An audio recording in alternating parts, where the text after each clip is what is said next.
Good morning, ladies and gentlemen, and welcome to the show on this March the 2nd, 2023.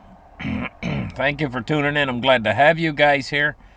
Well, they got one hell of a environmental disaster occurring.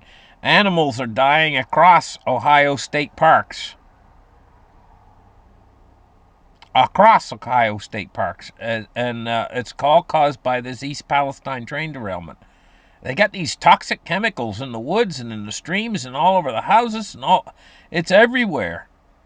Uh, what we're looking at is it says several labs across the country have received specimens of minks, deer, elk. They are finding toxicities that are off the charts. So if it's going to kill animals and stuff, what's it going to do to people? And I guess it's in the soil. It's everywhere. It's just terrible. Take a look here. Workers they're trying to clean up the toxic Ohio train derailment. They're getting sick. Evidently, humans are tougher than animals and stuff in some ways because they're just getting sick. With evidently, they're saying migraines and what they say they're getting. The ones that people are cleaning it up, but they're not dying like the animals are just dying, dropping dead. Who knows? Maybe people will start dying from it too, but we're not yet. Anyway, for now, it's evidently it says here it's making them sick. It says they saying that workers were not given proper personal protection (PPE) to clean up the toxic wreckage. He said many workers weren't supplied respirators, protective clothing, or eye protection. As a result of the chemical explosion, many rail workers reported they were continuing to experience migraines and nausea days after the derailment. And they all suspected that they were willingly exposed to these chemicals at direction of Norfolk Southern. This is what it says right here. It says that they all suspect that they were willingly exposed. That's what it says in the article. At any rate, we also got a big thing happening in Ukraine and Russia. It's a cross-border, in parentheses, terror attack. On Russia's involved dozens of armed saboteurs. It says attacking villages inside Russia. Evidently, it shows in red right here where it's occurring, just to the north side of Ukraine. In the Banansk Oblast. I have a hard time pronouncing some of those Russian names. Anyway, but that's where it is. Just on the east side of Belarus, just on the top side of Ukraine, on the north side of Ukraine there. Just north of Kiev, it looks like. That's where the attacks are occurring. And it says apparent incursion. It says it's an embarrassment for Russian president, and they're very angry.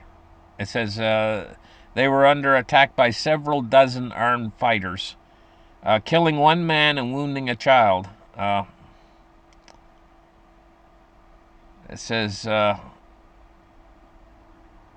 the attackers said on video they wouldn't kill civilians, but there are reports of hostages and mass casualties.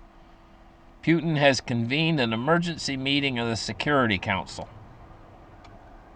Okay, taking a look at our markets today, seeing what's happening here. 2088 on the silver price today, down 9 cents. Let's take a look at gold. Gold is 1838. It's up $1.80 on the day so far.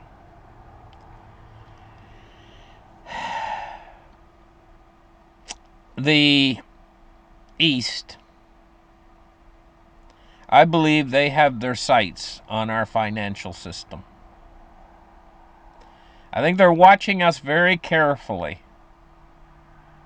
And they're trying to think to themselves when our when's the West's financial system going to collapse? And what would that entail? They're thinking to themselves. They're kind of, it kind of reminds me, I've seen these cartoons and stuff where you got two vultures up in a tree watching the guy down on the ground down there as he's crawling along in the desert, getting thirstier and thirstier, and the two vultures are watching and waiting for him to drop. And we've created this problem for ourselves. The financial system problem that we have was created back when the Federal Reserve was initiated back in 1913. And so far we've lost about 98% of the value of our dollar. And so there's only 2% left. And so they're watching and waiting until that 2% goes down to almost nothing. And it brings poverty to the whole Western system. Because our financial system is built on a house of cards. It's built on no foundation of actual real money. Well, I'm here to tell you guys, we're going back to real money. 1971, they started this experiment, really, with the Nixon shock, when he took the United States off the gold standard and basically made our money valueless. And it's taken us a long time to figure out our money's valueless. But when people start to figure out that the money's actually valueless, it creates a chain effect, an effect within the system. This is what the Fed's trying to stop, this effect. The effect is people out there say to themselves, I'm going to spend my money because things are going to cost more later. So I'm going to spend it now. That's the effect.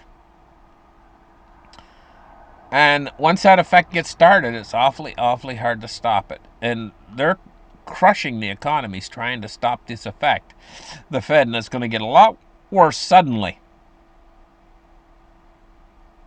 A collapse. It's directly ahead of us. A collapse of our financial system. And this is what the East is waiting for. This is what they're hoping for. Make no mistake about it. A trade war was begun. And that trade war is still ongoing. And this is what they're sitting over there. They're waiting and watching for us to fail. And they know all Ponzi schemes fail. So what's the best thing? I'm ranting a little bit here, but what's the best thing that they could do? Hold the course. Stop with this nonsense of raising rates and making financial instability within the bond market, within the debt market, which is what's happening right now. Hold the course. Continue with the programs that got us from 2008 until now. Programs like quantitative easing, programs like lowering interest rates down to zero. And I know these are terrible things, but they keep a certain amount of stability within the economy because this whole thing's ready to break. And so forcing the bubbles to pop is not the answer, because then you'll create a situation where they'll have to resupport the whole thing. And that just puts us into a topsy-turvy mode and gives the ones who are watching, waiting for us to collapse, waiting for us to fail, it gives them an opportunity for it to fail. As long as we're running and as long as we're going along and we're all working and we're all have some form of an economy, if you destroy that, then you destroy the Western world. You bring and this is not the move to make. This is what the Fed's doing. It's going to happen suddenly too. It's one of those things where nothing happens, and then boom. Pressure's building for it to go boom. Right now, I shouldn't get off on a tear on this, but this is what's happening. There's going to be a sudden deflationary event within the system. The drying up of liquidity that's happening right now is suddenly going to translate into a very dark event indeed. But we got our enemies at the gate, watching, waiting for this. They want this. They want to see us fail. And what would failure look like? It would look like the 1929 Great Depression, the Big Depression, the one that made all the people on Wall Street go ooh and ah, and it's just like, oh my God, what's happening? Their mouths fell open. Couldn't believe it. Well, that's what we're headed toward. Because the pressure's building in the debt markets right now. Watch the debt market, and I'm watching it today, and I'm seeing I'm not liking. We're going to get there in our show. Let's take a look at the Dow Jones today. It's up 106 points. If we take a look at 32,768, it's up 106. Take a look at the S&P 500. It's 3941. It's down 9 points. Taking a look at oil today. It's up 74 cents. It's 78.43. Now here we go. Here's bonds and rates. And look at these climbing yields. And really, it's exorbitantly, they've climbed a lot on the long end of the yield curve. We're looking at a 10-year. It's breached 4% today. It's 4.07. And a 30-year, 4.03. 4.07 on the U.S. 10-year. This is indicating a big problem in the debt market right now. Got to watch that U.S. 10-year Treasury. And because of this, what's happened is look what's going on with the dollar today. At 104.98, the dollar's strong and rising today. This is evidence in the debt market, evidence in the dollar that what we're seeing is we're on the cusp of this deflationary event right now, and the Fed's caused it by trying to their phony fight against inflation. All they're going to do is just destroy the economy, and destroy the economy at a time when we need it most, when we need a vibrant economy, because the world is at war right now. Yeah, sure, they can print tons of money and send it over wherever, but can they print a little bit of money to keep our economy going? I mean, they print. They print to the sky, like during COVID. Trillions. And then suddenly they shut off the whole thing. What do they expect's going to happen? Because they're shutting down the whole operation. If they can't support these zombie companies and things like that with this printing privilege, then these companies and everything will start to collapse. And if you think some of these, I mean, we got like over $2 quadrillion in derivatives products that could start to collapse, and it might be too big actually to even stop it if it gets too much momentum. It could collapse the entire financial system and lock it up, freeze it. I say, Glenn, what does that mean? That means that none of your banks, none of your cards, nothing will work for your what you call money will cease to function. It just ceases to function. I'll get very in depth of what this means. It means that you go and you try to use any of your plastic you got in your wallet. You know, I call it plastic. It's those little cards you got in your wallet, and nothing works. You slide it into the machine, and the bank's basically on a holiday. The banks are all locked then at that point in time. And you got no access to any of your digital money. Digital money is a digital dollar they already have. It's already digital. I mean, when you use your debit card or use your credit card or use any of that plastic, that's digital money. It just will cease to function. And so you'll say, well, I'll go directly into my bank, and you find it's locked and closed. And then you go to the ATM machine, and it's out of money because everybody else has got in there ahead of you. That's what it looks like. And if it goes on too long, if the system stays frozen for like that for too long, the system will start to shut down if it lasts for more than 2 weeks, if they can't get it up and running. So what do you think they're going to do? If the system locks and freezes because of lack of liquidity, what do you think they're going to do? Well, they're going to panic, and they're going to print the money needed to make the system solvent again. And in doing so, they'll cause a hyperinflation. But that's what's going to happen. They're going to keep squeezing, like they're doing right now, tightening, withdrawing liquidity, over $90 billion a month from the system, raising interest rates. They're going to keep doing this until the system does something drastic to make them stop.